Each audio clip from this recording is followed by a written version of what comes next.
Assalamualaikum warahmatullahi wabarakatuh. Bismillahi walhamdulillah. Wassalatu wassalamu ala rasulillah wa ala alihi wa sahbihi wa mawalah la hawla wa la quwata illa billah. Sobat Arikin TV, berjumpa lagi dengan saya. Kali ini kita membahas tulang. Iya, tulang. Kenapa tulang? Mungkin banyak sebahagian orang yang belum paham apa manfaat dan fungsi tulang. Ada orang bertanya kepada saya, Ustadz, saya kok susah sekali ya beribadah. Maksudnya, hati kepengen sholat, tapi badan kayaknya berat banget gitu.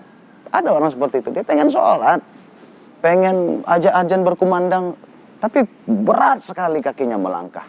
Sebagian ada orang seperti itu. Kemudian, oleh karena itu, dalam kesempatan ini, tulang itu adalah makanan jin. Kita harus tahu ya, tulang itu makanan jin. Ada beberapa hadis bahwasanya makanan jin itu, kata Rasulullah, adalah tulang dan kotoran. Nah, pertama, dalam kesempatan ini saya anjurkan kepada ibu-ibu yang memasak di rumah, ya, bagaimana supaya tubuh dan badan kita ini tidak malas beribadah. Usahakan waktu memasak itu baca bismillah. Bismillah. Hanya bismillah. Syukur-syukur bismillahirrahmanirrahim. Kalau kita memasak dengan nama Allah, maka jin tidak akan masuk lagi ke dalam masakan itu. Setelah memasak, tutuplah makanan itu dengan tutup saji dengan bismillah. Wabil khusus waktu makan, bacalah bismillah. Orang yang makan tidak membaca bismillah, jin akan ikut masuk ke dalam tubuhnya melalui makanan tersebut. Kalau sudah jin masuk ke dalam tubuh kita, maka malas beribadah.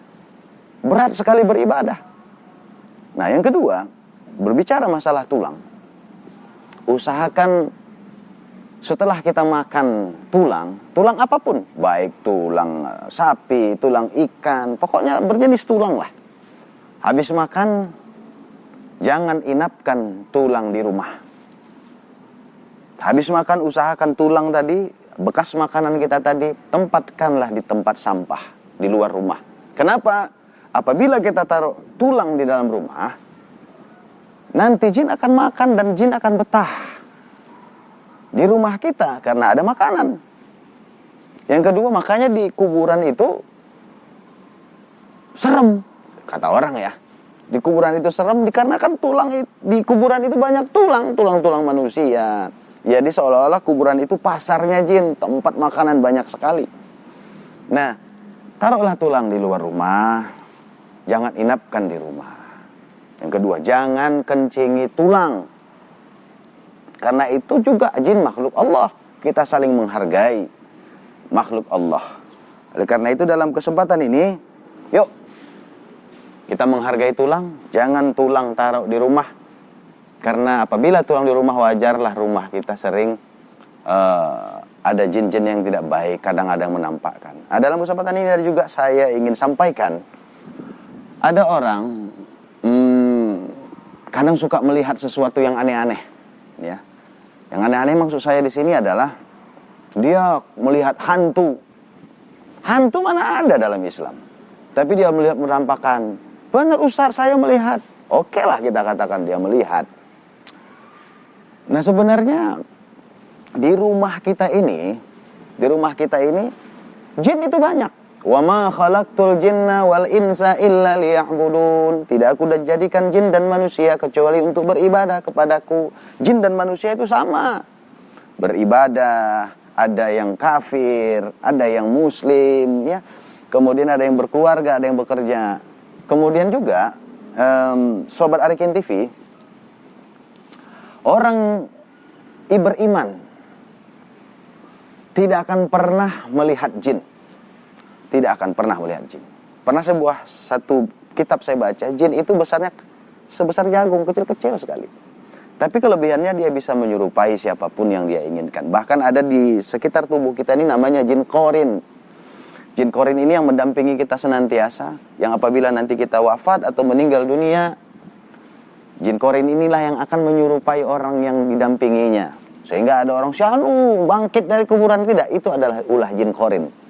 Nah kemudian orang yang melihat jin, orang yang melihat hantu, itu sebenarnya di matanya ada jin. Orang yang mendengar sesuatu yang aneh-aneh, di kupingnya ada jin.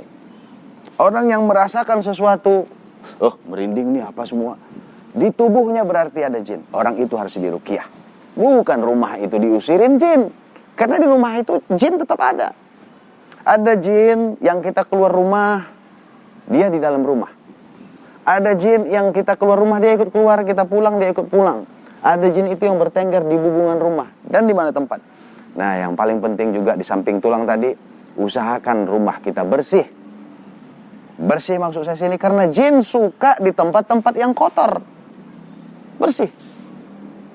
Jin itu suka di tempat-tempat yang kotor. Oleh karena itu, bersihkan rumah setiap sudut karena supaya jin tidak betah di rumah kita. Ya.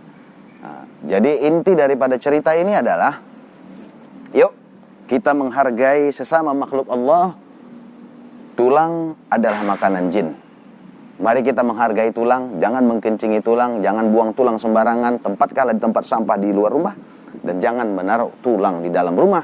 Karena itu bisa membuat jin betah di rumah kita. Besok dia datang lagi, ada nggak makanan saya ini? Yuk, supaya di rumah kita bersih. Dan yang terakhir adalah Rasulullah SAW mengatakan, jangan kamu buat rumahmu seperti kuburan, kata Rasulullah. Bacakanlah surah Al-Baqarah di rumah. Maknanya adalah Rasulullah menyuruh kita untuk membaca surah Al-Baqarah di rumah.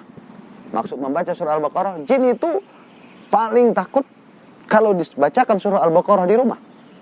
Ya kapan? Setiap malam kalau bisa. Alif lam mim dzalikal kitabu la raiba fihi hudal lil muttaqin alladzina yu'minuna bil ghaibi, dan seterusnya sampai surah Al-Baqarah selesai. Apakah harus habis satu juz atau satu surah Al-Baqarah, Ustaz? Tidak mesti. Besok diulang lagi. Ya minimal setiap malam bacalah Al-Quran di rumah, supaya jin tidak betah di rumah kita. Maka rumah kita akan bercahaya, akan asri. Sehingga kadang-kadang di rumah itu terjadi perselisihan suami istri.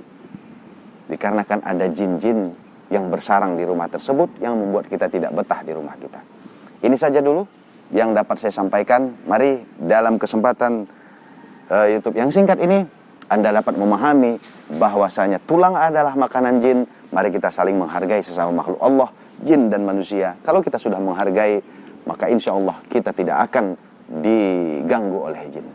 Ini saja, terima kasih atas segala perhatian. Mohon maaf atas segala kekurangan. Usikum wa nafsi bittaqwallah. Assalamualaikum warahmatullahi wabarakatuh.